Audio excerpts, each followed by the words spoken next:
тема вообще свободы выражения мнений, это не та тема, которой я как правозащитник занимаюсь. Вот есть темы, которыми я занимаюсь, а это как раз тема, потому что ей занимаются много других замечательных людей, в том числе в нашем Совете по правам человека есть даже несколько представителей новой газеты. И они, конечно, во всем этом разбираются значительно лучше меня. Но при этом я ее считаю, наверное, вот среди фундаментальных прав, это 10-15 самых важных прав, записанных в том числе в Европейской конвенции, но чуть ли не важнейших.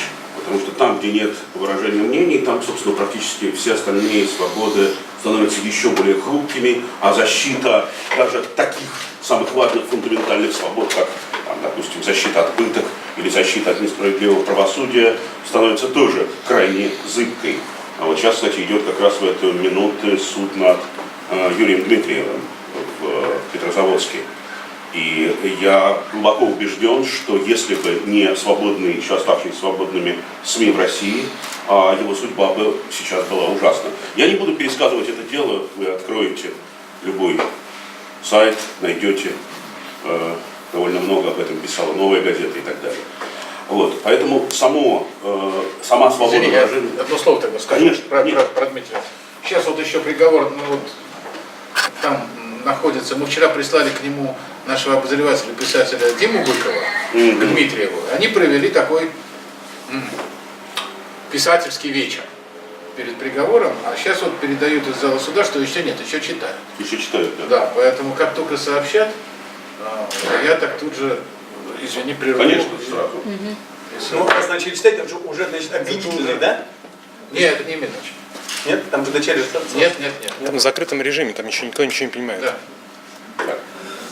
Вот, да. Я продолжу, что с моей точки зрения, что очень многие знаковые судебные процессы, если бы они проходили без участия оставшихся все еще свободных СМИ России, заканчивались бы ужасным образом для правозащитников, журналистов, активистов самых разных, экологов, кстати. И, в общем, многие темы, о которых в том числе вы сегодня говорили, да, их невозможно было бы поддерживать, если бы этих независимых медиа не было. Поэтому вот, если, там, допустим, говорить о том, да, и, кстати, что интересно, мне кажется, за 17 лет как раз институты защиты свободы выражения мнений ослабли. То есть, например, те организации, которые были в самом начале нулевых, например, в самом начале нулевых еще очень силен был фонд защиты гласности Симонова. Сейчас просто про него никто не слышит. Да, остается Центр защиты прав СМИ, кстати, воронежский. Вот, но это очень небольшая профессиональная группа. То есть сейчас появилось много новых, очень интересных таких полуправозащитных инициатив типа Роскомсвободы и так далее. Но они очень разрознены. То есть вот если бы говорить о том, что, вот если бы меня спросили, по поводу какого права прямо сейчас нужно новое объединение не только правозащитников, а людей доброй воли. Я бы сказал, это по поводу свободы. Свободы в смысле выражения мнений, в том числе, конечно, в интернете сейчас, по поводу свободы выражения мнений в СМИ и так далее. И может быть это нужно как для России, так вот плавный мостик для всего того пространства, которое сейчас условно называется, там, как оно, уже не таможенный союз, а как это название, я все забываю. Евразес, да? Как он называется? Да, и там, собственно, во всех этих странах, в отличие от других стран постсоветских, вот их, собственно, можно очень жестко разделить. Ну, есть, правда, еще две страны, или даже три, где ситуация самая плохая, хуже просто вообще нет. На постсоветском пространстве я имею в виду Туркменистан, Узбекистан и Таджикистан. Ну, Таджикистан, правда, сейчас, вот за последние 3-4 года стал таким. Потому что одно время в Таджикистане вот был промежуток, когда было похуже, чем в Кыргызстане, но получше, чем в Казахстане. Но сейчас он успешно, успешно попал в низы вот этого рейтинга свободы слова. Так вот, можно все постсоветское пространство, если не брать Балтию, разделить как раз на три части. Это вот эти три страны Центральной Азии, где все ужасно. Это страны, вот эти Евразес, где все сложно и странно, но все-таки что-то есть. Ну, потому что, допустим, все еще ситуация ситуация со свободой слова в России все еще намного лучше, чем даже в Казахстане и в Беларуси. Хотя по многим вещам, например, по количеству политических заключенных, мы, в общем, Беларусь давно опередили. Я вот помню, что мы как раз первый раз, по-моему, встречались с Дмитрием по поводу политзеков в Беларуси. Это был как раз январь 2011 года, сразу после очередной их площади 2010 года в декабре. Так вот, это вот эти страны, то есть включая Армению и так далее. Да, кстати, в этом смысле Азербайджан, наверное, ближе он не входит в Евразес, он ближе, как ни странно, как раз к центральноазиатской ситуации, потому что там сейчас ситуация очень плохая. Прежде всего с свободой выражения мнения и вообще с правами человека. Там тоже правозащитники, активисты и так далее регулярно сидят.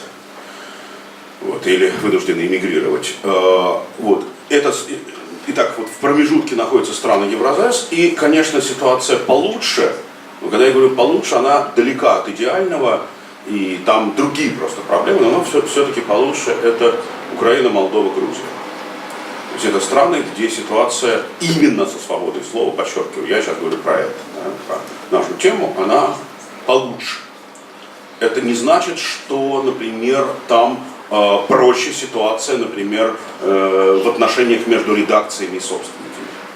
Или что там, допустим, легче открыть мощное независимое СМИ, именно мощное, многотиражное, с помощью которого можно действительно на что-то влиять. Но вот именно, если мы посмотрим на многие вещи, такие как, например, посадки за репосты или ретвиты, или там, не знаю, по количеству осужденных журналистов и так далее, в этих трех странах ситуация все-таки значительно лучше, чем в странах наших Евразес. Так что мы немножко разошлись за эти 20, там, уже скоро почти 30 лет раздельного проживания. Мы очень разошлись на разные сегменты. У нас по-разному устроены общества, у нас по-разному устроена вообще ситуация с правами человека. И в том числе у нас очень по-разному устроена ситуация с свободой выражения мнений. И вот мне кажется, что как раз сейчас было бы невероятно актуально, хотя это даже не знаю, к кому обращаться, это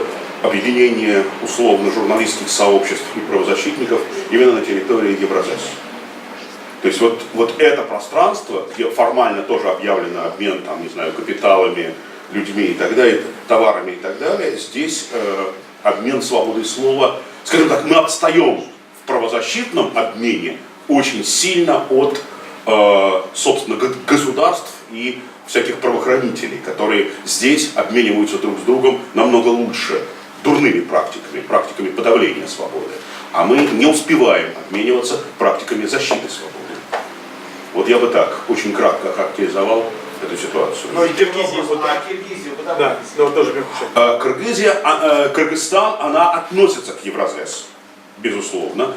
Я думаю, что сейчас все еще это самая свободная страна, за ней идет Армения, в Евразесе я имею в виду. Но тенденции последних 3 лет очень печальны. Попытки принять такие же законы об иностранных агентах, вот мы консультировали местных НПО, другие законы, то есть вообще для именно свобод в целом и ситуации с правами человека вступление Кыргызстана в Евразес означало сильное ослабление вот как раз всех фундаментальных вещей. Единственное, что они до сих пор не сделали, в отличие, допустим, от Белоруссии или России, это они по-прежнему скажем так, достаточно открыты в приеме иностранных грантов различными неправительственными организациями и, кстати, средствами массовой информации. Но это просто связано с тем, что Кыргызстан очень бедная страна, и, как ни странно, вот, доходы от грантов, причем грантов, понятно, которые идут и правительству непосредственно, и независимым структурам, они составляют значительный, 2-3% в экономике, а это очень много. То есть если сейчас их просто перекрыть, то это приведет к серьезным последствиям. Они не могут просто так от этого отказаться. Это не настолько мизерно, как все равно по масштабам России было. Вот, поэтому Кыргызстан был самым свободным, наверное. Вот на втором месте все еще Армения, но и там ситуация последних лет, это ситуация сворачивания свобод. Это если мы говорим именно о свободах.